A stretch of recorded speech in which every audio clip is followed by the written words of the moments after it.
Всем привет, ребята! Давно с вами не виделись на просторах Ютуба. На самом деле, всегда приятно нотками ностальгии возвращаюсь, чтобы снимать для вас новое видео. Времени, к сожалению, сейчас уже не так много, но все-таки есть какой-то азарт снова брать свои запалившиеся наушники и записывать новый ролик для вас. Жизнь вносит свои коррективы. В реальности действительно сейчас много дел, но без роликов мне все равно периодически становится грустно. Но как я и обещал, важные изменения я буду для вас освещать. Так что сегодня мы с вами обсудим мероприятие от администрации «Блистательная мелодия». Чай или кофе, надеюсь, уже с вами, так что давайте начинать. Прежде чем начать видео, попрошу вас поставить лайк под этим видео, чтобы я понимал, что вам мои ламповые обзоры по-прежнему приятно смотреть. Ну а теперь давайте не будем затягивать и начнем. Информация о мероприятии была выложена в моем телеграм-канале еще позавчера. Так что если вы еще не подписаны, самое время это сделать. Там я бываю гораздо чаще, чем здесь. Поэтому если у вас есть какие-либо вопросы ко мне, обязательно обращайтесь. Ссылка будет закреплена в комментарии под этим видео. И как я вам говорил уже ранее, информацию о мероприятии мы с вами получили позавчера, а старт произошел уже сегодня. Собственно, по этой причине мы с вами и собрались. Из приятного это то, что администрация уже не запускает банальное мероприятие под мобилизацию, и нам приходится ломать голову над тем, как грамотно совмещать ивенты, придумывая новые стратегии. Скорее всего, это связано с последним смещением трансфера. И как я понимаю, по логике вещей, уже после следующего трансфера, который будет вероятнее всего после следующего СВС, мы все вернемся к обычному формату, под мобилизацию. Так, затянуло что-то у нас с вами приветствие. Давайте начинать. Так, давайте перейдем в первый раздел мероприятия, который называется «Пасхальная страна чудес». Основная валюта мероприятия – это монета фантазий. О ее функционале мы с вами поговорим немного позже. В целом очень приятно, что администрация вводит что-то новое, а не очередной раз запустила хитрую кассию. Отчасти мне это чем-то напоминает рождественский фестиваль, где мы с вами кидали шарики. Тут всегда хочу вам дать совет. Если в игре запускается что-то новое, то изначально пробуйте на ферме, а затем уже на основном аккаунте. Итак, сейчас мы с вами видим обычную матрицу 5 на 5. Также она может быть столетней и тысячелетней. Как вы можете заметить, награды справа и снизу выпадают случайным образом из общего списка. Для каждой матрицы предусмотрен свой набор наград, и то, какие именно попадутся вам, зависит от вашей удачи. У нас есть возможность открывать матрицу по одному яйцу или с помощью множителя x5. Честно говоря, особой разницы я здесь не заметил, так что выбирайте тот способ, который вам удобнее. И не переживайте, если у вас осталось меньше 5 закрытых ячеек. Множитель автоматически подстроится под их количество, что позволяет не тратить лишние подарки. Теперь немного правил. Каждый раунд игры начинается со случайной матрицы из 25 чисел от 1 до 50. Открывая пасхальный подарок, вы вытягиваете случайное число. После этого в матрице подсвечивается соответствующая клетка. Сразу хочу сказать, что если вам, условно говоря, выпало число 26, то оно может выпасть повторно и будет отображено серым цветом. За каждую полностью заполненную горизонтальную или вертикальную линию, все 5 клеток, вы получаете награду пути. Собрав 3 награды пути, вы получаете главный приз раунда. И тут главный вопрос. Открывать матрицу полностью или ограничиться 3 линиями? Важно понимать, что при полном открытии обычной матрицы вы получаете шанс, а именно 20%, на появление столетней матрицы. В свою очередь, при полном открытии столетней матрицы шанс открыть тысячелетнюю матрицу составляет около 12%. Таким образом, полное открытие повышает ваши шансы на получение более ценных наград. И, конечно же, не забывайте про награды пути. Чем больше вы закрываете горизонтальных и вертикальных линий, тем будут у вас больше и лучше дополнительные награды. Теперь переходим ко второму разделу мероприятия «Галерея сияния». Этот раздел у нас стандартный, как и во многих других ивентах от администрации. В первом подпункте предоставлены награды. Слева бесплатно, а справа донатные. Первый пакет стоит $5. Его основная ценность – это двойные награды за выполнение ежедневных миссий. Помимо этого вы получаете небольшое количество пасхальных подарков для участия в первом разделе, а также рамку для аватара. В целом, если вы донатите в игру, я рекомендую приобретать этот набор, так как помимо всего перечисленного, вы получите еще дополнительный бонус за покупку, про который мы с вами поговорим немного позже. Второй донатный раздел включает пакет за $20. Здесь все стандартно, с накопительной системой наград. Из действительно полезного можно выделить разве что 300 пасхальных подарков. Все остальное уже имеет меньшую ценность. Лично я этот пакет брать не буду. Что касается ежедневных заданий, то тут тоже все стандартно. Они идентичны к событию «Морозное сокровище». Так что подробно останавливаться на них мы не будем. Единственное, на что стоит обратить внимание, отсутствие задания с обязательным ежедневным донатом хотя бы на $1. Это значит, что все задачи можно спокойно закрывать без вложений. А при покупке пакета из первого раздела награды дополнительно удваиваются. А теперь давайте перейдем к следующему разделу, который называется «Блистательный базар». В данном разделе мы с вами можем тратить монеты фантазии, которые зарабатываем в первом разделе. Первая награда – это ящики со снаряжением в количестве 10 штук. Да, Мне необходимо мифическое снаряжение, но эти ящики завязаны на удаче. А с удачей, мягко говоря, мне не очень. Поэтому я их буду пропускать. Следующая награда это скин на город, Страж Весны. Если этот скин находится именно в этом разделе, значит в этот раз не будет гонки топ-10 за него. А это, в свою очередь, дает нам возможность спокойно копить ресурсы, алмазы и ускорение, чтобы в будущем ивенте от администрации увеличить свои шансы на получение скина на город за рейтинг. Тратить 45 тысяч монет на этот скин я смысла не вижу. В магазине есть более приоритетные покупки, поэтому смело пропускаем. Если же вы активно донатите, то ориентировочная стоимость этого скина составляет около $300. Следующая покупка это скин на остров, Фонтан Вдохновения.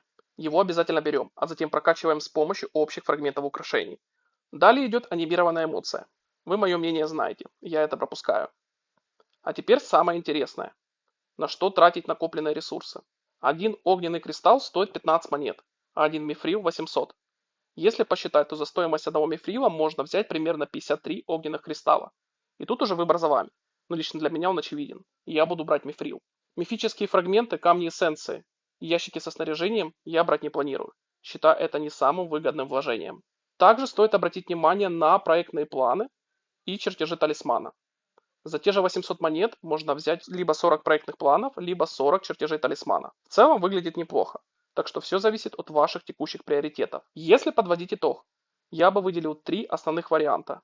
Первый это мифрил, второй это проектные планы, либо чертежи талисмана, и третье это обязательная покупка скин на остров, о котором мы с вами говорили ранее. Ну и кстати, важное уточнение. Накопление ресурсов и их стоимость может отличаться от ваших, так как все зависит от стадии игры, на котором вы находитесь. Теперь переходим к следующему разделу, который называется «Пасхальная фиеста». Здесь все по классике. Наша задача в течение 7 дней выполнять стандартные активности. За выполнение базовых заданий вы будете получать небольшие награды. Помимо этого, есть ежедневный, общий и недельный рейтинг. Наша минимальная цель – это попасть в рейтинг топ-25, чтобы получить именную карточку. И тут важно понимать, нужно не просто сливать ресурсы, а стараться это делать максимально эффективно за счет пересечения мероприятий. А теперь по дням. На третий и четвертый день мероприятия мы с вами можем использовать ускорение, совмещая ивент администрации с событием сражения альянсов. Пятый день самый неприятный, так как требует тратить алмазы, эссенцию или поделки. Здесь лучше до окончания сражения альянсов использовать поделки и камни эссенции. Алмазы тоже можно тратить, но я рекомендую их сохранить на следующий ивент от администрации, так как скорее всего там будет гонка за скин с рейтингом топ-10, и мы основные накопленные алмазы можем более выгодно использовать, так как будем получать дополнительные ресурсы. Я думаю, вы понимаете, про какие я имею в виду. Шестой день мероприятия пересекается с событием Король Ледяного Поля, так как за улучшение зданий и исследования вы будете получать силу и, соответственно, закрывать сразу два мероприятия. На седьмой день снова можно использовать ускорение и совмещать два ивента одновременно. Надеюсь, ничего не забыл. Если я вдруг упустил какие-то варианты пересечения событий, обязательно напишите об этом в комментариях. Теперь по поводу получения рамки. Основной набор очков идет на второй день, когда вы можете активно использовать энергию. В целом, не обязательно фармить зверей, так как дополнительных наград от событий в этот раз от администрации не будет. Единственное, где вы можете получить кэшбэк, это за добычу из события «Миссия героя». Напоминаю, что там вы можете получить текущие награды в виде добычи. Поэтому тут уже решайте сами. Можете бить поляров или, как я, просто оставить телефон на ночь после рестарта и спокойно фармить зверей на автоохоте. Теперь давайте перейдем к следующему разделу события, который у нас называется «Симфония весеннего снега». Здесь все достаточно стандартно. Задания от администрации несложны, и за их выполнение вы будете получать небольшое количество ресурсов. За закрытие вертикальных либо горизонтальных линий вы будете получать пасхальные подарки, которые нужны для первого раздела. И, конечно же, никуда не делась классическая последняя миссия от администрации – покупка пакета за $5. Без нее закрыть все линии не получится. Я уже советовал брать пакет из предыдущего меню. Взяв его, вы сможете закрыть полностью всю картину. И последний раздел мероприятия – это преимущество пополнения. Здесь задача уже для игроков со средним донатом. А именно, потратить $60, чтобы получить скин на марш «Сверхзвуковой кролик». Выглядит он неплохо. С одной стороны, хорошо, что нет кассии, но с другой стороны, нужно грамотно подумать, как именно потратить $60 для получения данного скина. На текущий момент я вижу стратегию следующей. Первое – это покупка ультраценной карты на месяц. Второе – это покупка с двойной наградой. Третье – это покупка двух ежедневных пакетов за $5 и $10 со снаряжением, которые находятся в текущем меню. Следующая обязательная покупка – это покупка ежедневных пакетов за $1 и $2. Они обновляются каждый день. Итого это получится 3 умножаем на 7, 21 доллар. В сумме выходит 51 доллар. Оставшиеся 9 долларов я буду распределять ближе к концу события. Мы же знаем наших хитрых администраторов. В процессе ивента обычно появляются дополнительные причины потратиться. Поэтому мой совет: все покупки, кроме двойной награды и ежедневных пакетов за 1 и 2 доллара, лучше отложить на конец события, ближе к последнему дню. Но опять же, ребята, это исключительно мое мнение и мой подход к донату. У каждого из вас своя стратегия и свои возможности, так что окончательный выбор всегда остается за вами. Вот в целом и все, что необходимо знать про данное мероприятие. Желаю каждому из вас попасть в рейтинг топ-25 для получения именной карточки. Надеюсь, мои советы были полезны для вас. Если это так, попрошу вас поставить лайк этому видео.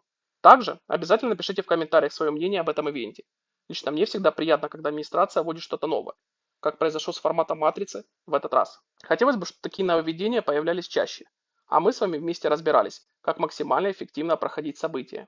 Помимо этого, ребята, еще раз хочу напомнить, подписывайтесь на мой телеграм-канал. Сегодня администрация очень щедрая.